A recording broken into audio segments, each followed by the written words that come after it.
The Austrian Alps looked like something out of a storybook in the winter of 1945, all snow-covered peaks and pine forests that stretched as far as the eye could see. Beautiful, if you ignored the war tearing Europe apart at its seams. Sergeant Daniel Crawford, call sign Dutch, for reasons involving a poker game in North Africa that he preferred not to discuss, adjusted his white winter camouflage and studied the valley below through his binoculars. "There," whispered Corporal Tommy Hayes beside him, pointing. "See that cluster of buildings? That's it. That's Facility 7. Dutch saw it. A compound that looked like an ordinary mining operation from this distance, nestled in the valley like it belonged there. But intelligence said otherwise. Intelligence said that beneath those innocent-looking buildings was one of Hitler's last desperate gambits, a research facility developing something called a Schallkanon, a sonic cannon that could theoretically level entire battalions with concentrated sound waves.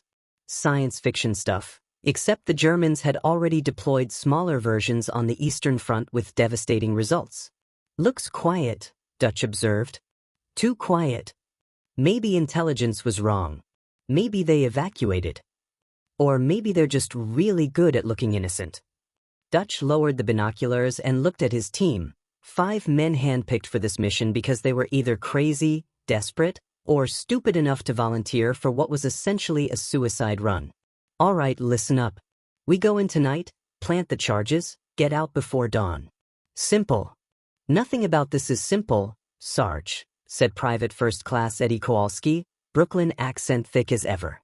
"We're 10 miles behind enemy lines in the middle of winter, about to blow up a facility that probably has enough security to stop a tank division. Which is why they won't expect 6 guys on skis," Dutch said with more confidence than he felt. "We're ghosts. We get in, we get out, nobody knows we were there until the whole place goes up like the 4th of July. "And the civilians?" asked Lieutenant Marcus Webb, the team's demolitions expert and the only one who outranked Dutch but had agreed to let him lead because Webb was smart enough to know that rank didn't mean much on missions like this. "Intel says there are forced laborers in those buildings. Scientists who don't want to be there. Maybe even prisoners. We get them out if we can," Dutch said. "But the mission comes first. This weapon becomes operational, and the brass says it could kill thousands. Maybe tens of thousands.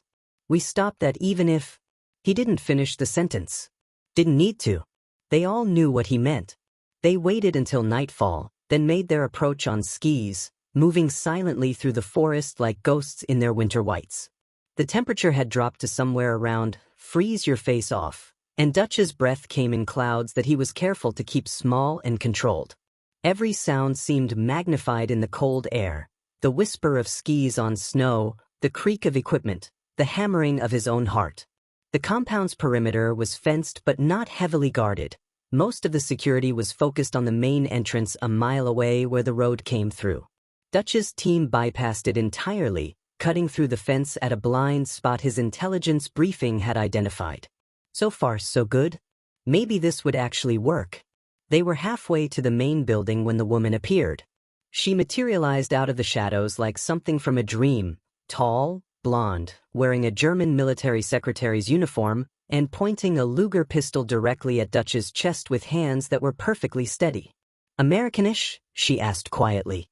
Her English was accented but clear. "You are American?" Dutch's team had their weapons up instantly, 6 rifles trained on one woman who didn't seem particularly concerned about the odds. He raised a hand, signaling them to hold fire. "Depends," he said carefully. "Who's asking?" "Someone who has been waiting for you." She lowered the Luger slightly. "My name is Anna Richter. I was a secretary here. I know what they are building. I know what they plan to do with it. And I want to help you destroy it." "That's convenient," said Kowalski. "Real convenient. Sarge, this smells like a trap." "It does," Dutch agreed, studying the woman. She was maybe 25, with sharp features and eyes that had seen things, bad things. But there was something else there too, desperation maybe, or hope. "But why help us?" Anna's laugh was bitter. "Because I have seen what this weapon does. They tested it last month on prisoners from Dachau. 150 men, women, children. They brought them here, put them in a field, and activated the cannon. Her voice wavered just slightly. It took 47 seconds. That is how long it takes for concentrated sound waves at that frequency to rupture every organ in the human body. 47 seconds of screaming that I can still hear when I close my eyes. The silence that followed was broken only by the wind through the pines. Jesus, Webb breathed. So yes, Anna continued, I will help you. Because what they are doing here is not war. It is not even evil. It is something beyond evil, something that has no name. And I will not be part of it anymore. Dutch made a decision that was either brilliant or catastrophically stupid. He'd find out which soon enough. Lower your weapons, he told his team. To Anna, you know the layout? Guard positions? Where the weapon is? I know everything. I have worked here for 6 months. I know where the scientists sleep, where the guards patrol, where the weapon is housed, and, most importantly, where its weak points are. Why haven't you sabotaged it yourself? Because I am a secretary with a pistol, not a soldier with explosives. Because I would be caught before I could do any real damage. Because I have been waiting, praying, for someone like you to come. She looked at each of them in turn. I know you have no reason to trust me. I am German. I wore this uniform. But I am also human, and what they are doing here. She shook her head. Please, let me help you end this. Dutch looked at his team. Kolsky was shaking his head. Webb looked thoughtful. Tommy Hayes just shrugged. He'd follow Dutch's lead regardless. The others were waiting for his call. All right, Dutch said. But you stay where I can see you. And if this is a trap. If this is a trap, shoot me first, Anna said simply. It would be a mercy compared to what the SS will do to me when they discover I have betrayed them. She led them through the compound with the confidence of someone who had walked these paths 100 times. They avoided the main pathways, sticking to shadows and blind spots, Anna signaling when to freeze and when to move. Twice they passed within feet of German guards, and twice Anna's knowledge of patrol patterns kept them from being detected. You're good at this, Dutch whispered as they crouched behind a storage shed, waiting for another patrol to pass. I have been planning this for weeks. Every guard rotation, every pattern, every weakness. I memorized it all, hoping for a chance like this. She glanced at him. You are different from what I expected. American soldiers, I mean. What were you expecting? John Wayne? Who? Never mind. What were you expecting? The patrol passed, and they moved again, working their way deeper into the compound. The main research building loomed ahead, 3 stories of concrete and steel that looked like it could withstand an artillery barrage. Which, Dutch figured, was probably the point. The weapon is in the sublevel, Anna explained as they reached the building's shadow. 2 floors below ground.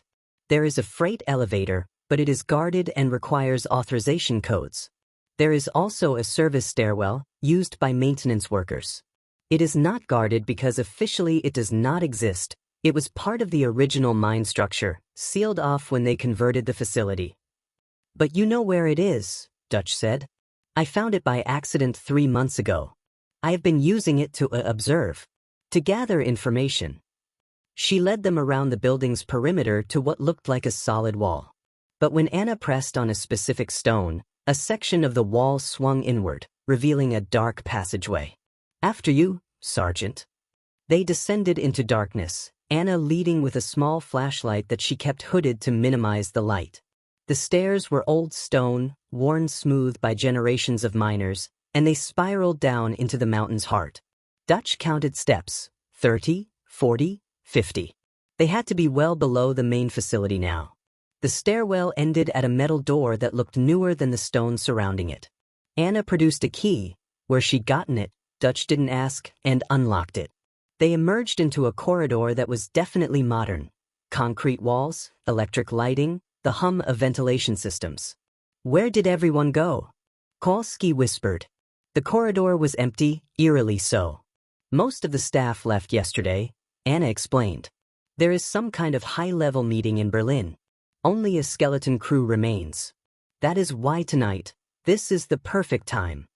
They moved through the facility, Anna leading them with absolute certainty while Dutch's team stayed alert for any sign of guards or scientists.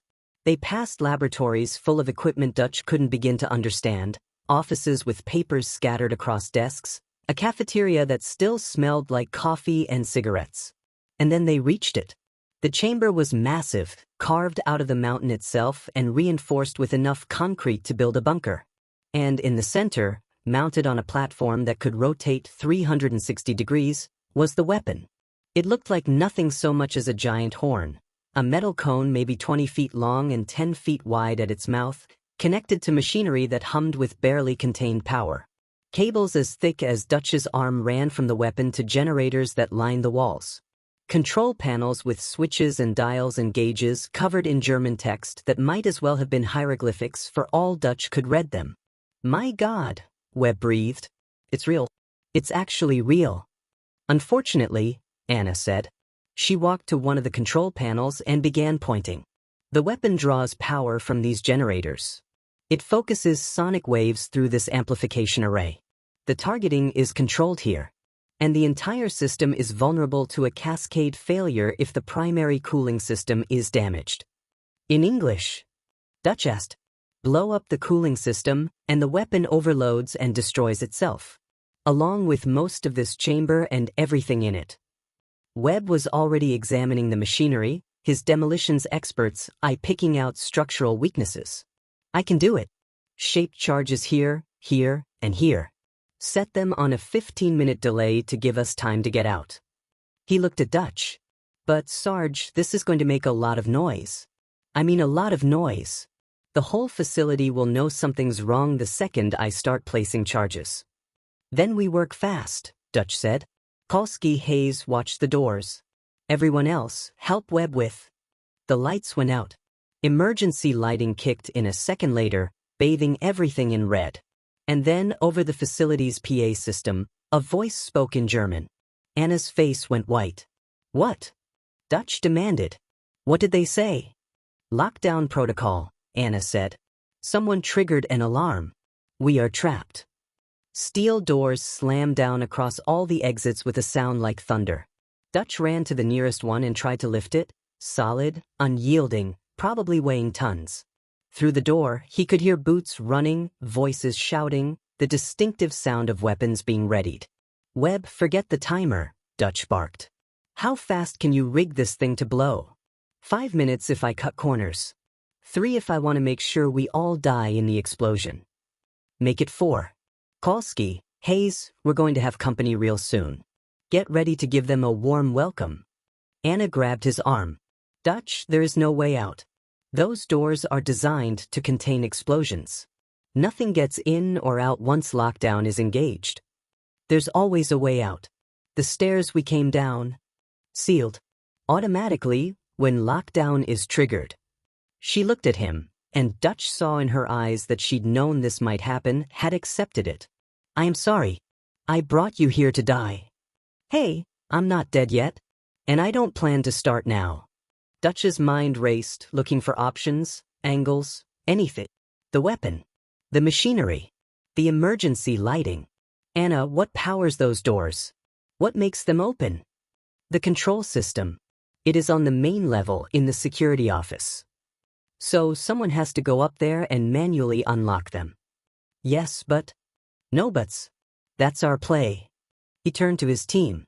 "Webb, you've got 4 minutes to rig this thing. Everyone else, we're going to make a whole lot of noise and hope someone upstairs decides to come down and investigate. When they open those doors to send in reinforcements, we fight our way out." "That's a terrible plan," Kowalski said. "You got a better one?" Silence. "Then let's get to work." The next few minutes were controlled chaos. Webb worked on the weapon with focused intensity, attaching explosives to critical points while muttering calculations under his breath. Dutch and the others prepared defensive positions, using equipment and furniture to create cover. Anna stood with them, her Luger in hand, looking small but determined. "You don't have to stay," Dutch told her. "Tell them you were our prisoner, that we forced you to help us." They would never believe it. And even if they did, she shook her head. "I made my choice when I approached you. There is no going back now. You could have stayed quiet. Could have let us stumble around and probably fail. Why risk everything?" Because someone had to. She looked at the weapon, her expression haunted. That test I told you about? The one with the prisoners? I was there. I took notes while men and women and children died screaming. I did my job, I followed orders, and afterward, I went to my quarters and vomited until there was nothing left inside me except shame. She met his eyes. So yes, I risked everything. Because living with what I had become was no longer an option. Dutch understood that. Maybe that's why he was here too, 10,000 miles from a Montana ranch, fighting someone else's war. Because staying home while the world burned wasn't an option either. When this is over, he said, if we make it out, come back with us. With me. You don't have to stay in a country that's going to hate you for what happened here. You barely know me. I know enough.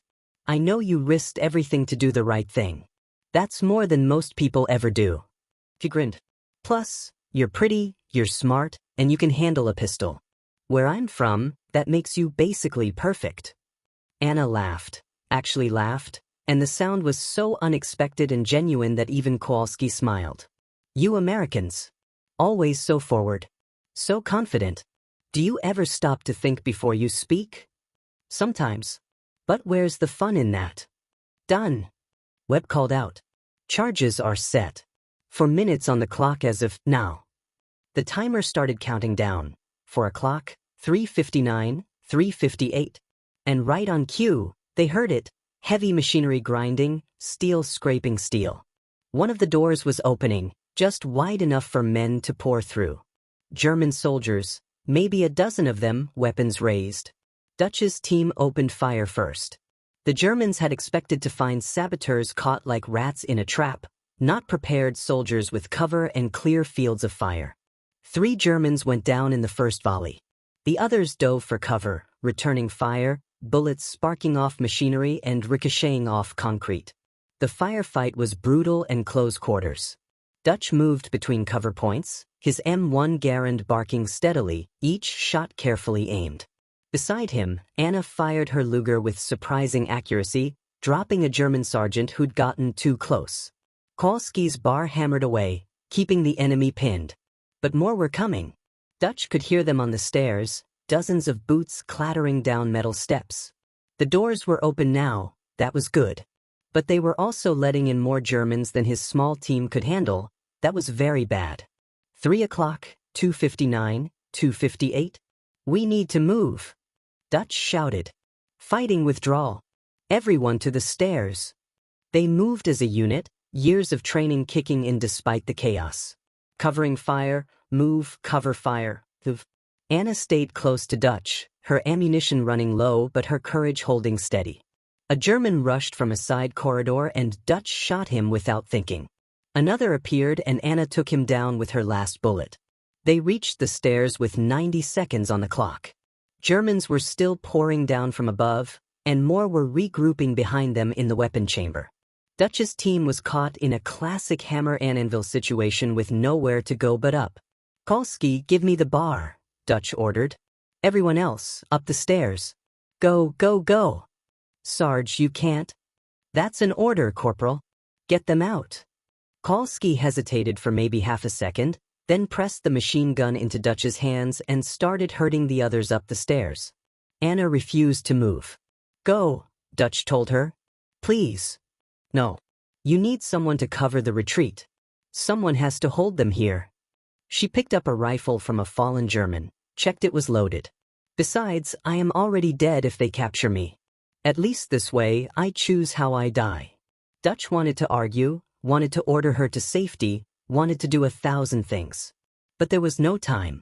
The Germans were coming from both directions now, closing in, and the bomb timer was down to 40 seconds. So instead, he kissed her. It was brief and desperate and tasted like gunpowder and fear and something that might have been hope. When they broke apart, Anna was smiling. You Americans, she said again. So forward. Come on, Dutch said. We're not dying here. Not today. They ran up the stairs side by side, firing behind them at pursuing Germans, the bar's heavy bullets keeping their enemies at bay. Above them, Webb had reached the main level and was using his demo charges to blow the doors there, creating an exit, creating a chance. 20 seconds. They burst out of the stairwell into chaos. The facility's skeleton crew was in full panic mode, running in all directions, some trying to fight, others just trying to escape the American commandos who'd appeared in their midst. Dutch's team was already fighting their way toward the exit, toward freedom. 10 seconds. They made it outside just as the facility erupted behind them. The explosion wasn't loud, it was beyond loud, a physical force that picked Dutch up and threw him into a snowbank 20 feet away. The ground shook. Windows shattered for half a mile in every direction. And Facility 7, Hitler's secret sonic weapon, ceased to exist in a pillar of fire that lit up the Austrian night like a second sun. Dutch lay in the snow, ears ringing, body aching, but miraculously alive. Around him, his team was picking themselves up, checking for injuries, looking back at the inferno they'd created. And beside him, covered in snow and soot and smiling like she just won the lottery, was Anna. "We did it," she breathed. "We actually did it." "Yeah." Dutch started laughing, couldn't help himself. "We did. Though I gotta tell you, that was way too close." "Way too close," Anna agreed. Then she was laughing too, and then they were both laughing like maniacs while the facility burned behind them and German soldiers shouted in the distance, and somewhere, far away, the war continued without them for just this moment. "Come on," Dutch said, pulling her to her feet. "We've got a long walk back to Allied lines. Think you can make it?" "I have walked through worse," Anna said. But she took his hand anyway, and didn't let go. They skied through the night, 6 American soldiers and 1 German defector, putting miles between themselves and the burning ruin of Facility 7.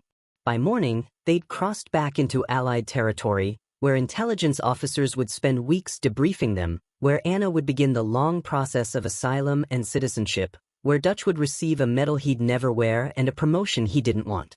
But that was all later. For now, as the sun rose over the Alps and turned the snow to gold, they were just 8 people who'd survived something that should have killed them. 8 people who'd made a difference, who'd stopped something terrible, who'd found, against all odds and in the middle of hell itself, something worth surviving for. "So," Anna said as they paused at the crest of a hill, looking back at the valley they'd left behind, "this Montana of yours. Tell me more about it." "Big sky," Dutch said. "Clean air. No wars, no secret weapons, no Nazis trying to kill you." "It sounds perfect." "It is. And I'm going to show it to you." He squeezed her hand. "That's a promise." "Do not promise me the future," Anna said. But she was smiling. "Promise me tomorrow." "I promise tomorrow. And the day after. And every day after that, for as long as you'll have me." She leaned against him, exhausted and alive and free for the first time in years. "Then I suppose you are stuck with me, Dutch Crawford from Montana." "Best trap I ever walked into," Dutch said, and they continued down the mountain, toward tomorrow, toward home, toward whatever came next. Behind them, smoke still rose from Facility 7, marking the spot where one of Hitler's last terrible dreams had died. The war would continue for months more. People would keep dying. Bombs would keep falling. But here, in this small corner of the world, 8 people had made a choice that mattered. Had stood against darkness and won. And sometimes, in a war that seemed endless, that was enough. Sometimes, one victory was all you needed to keep believing that maybe, just maybe, there was still something worth fighting for.